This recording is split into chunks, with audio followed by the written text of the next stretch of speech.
Now let's talk more about what to expect under the Biden administration, especially when it comes to taxes. We're joined now by John Gimigliano, lead of tax legislative services at KPMG. So John, let's first start with what Jess was just talking about, the business roundtable. They were highlighting some social issues, which I think might come as a surprise to some, that we hear these corporate America, these CEOs highlighting the need for raising the minimum wage, for example, more economic stimulus. Of course, no surprise there that they would be interested in that.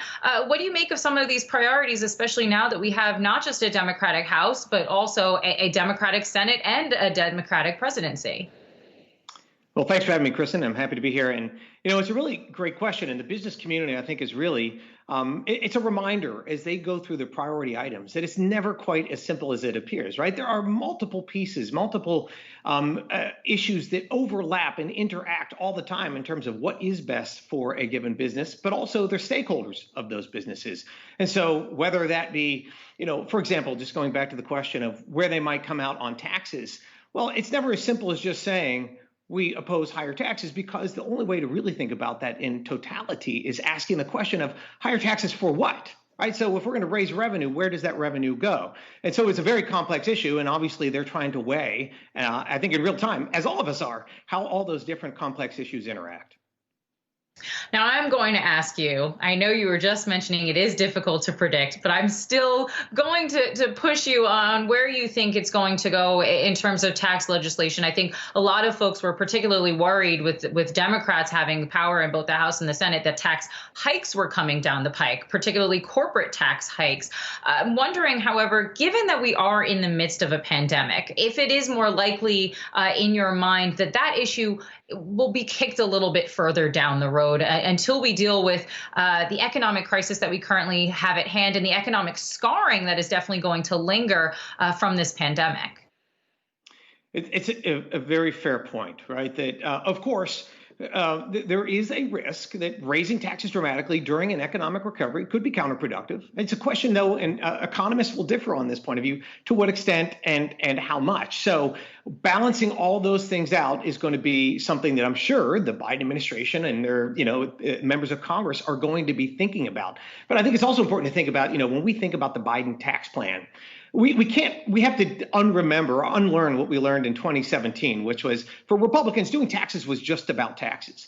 In Biden's case, and this was very clear during the campaign, his tax proposals were really a means to an end. We can raise tax revenue here and spend it in this way. And so the only way to really understand what is happening in taxes is to know what's on the other side of the equation, what's on the other side of that bill, that we would raise taxes to spend on these other priority items. And until we know how those priority items align with the tax increases, it's really hard to handicap which ones come through and to what extent. Now, I know we keep talking about this, Democratic Senate, Democratic House. However, the margins it's an even split right now, 50-50 in the Senate, and we cannot necessarily count on all Republicans to vote in one voting block, nor can we count on all the Democrats to vote on one voting block on some of these issues. I'm wondering what you think some of the consensus will be going forward, particularly around issues of taxes or perhaps even further economic stimulus.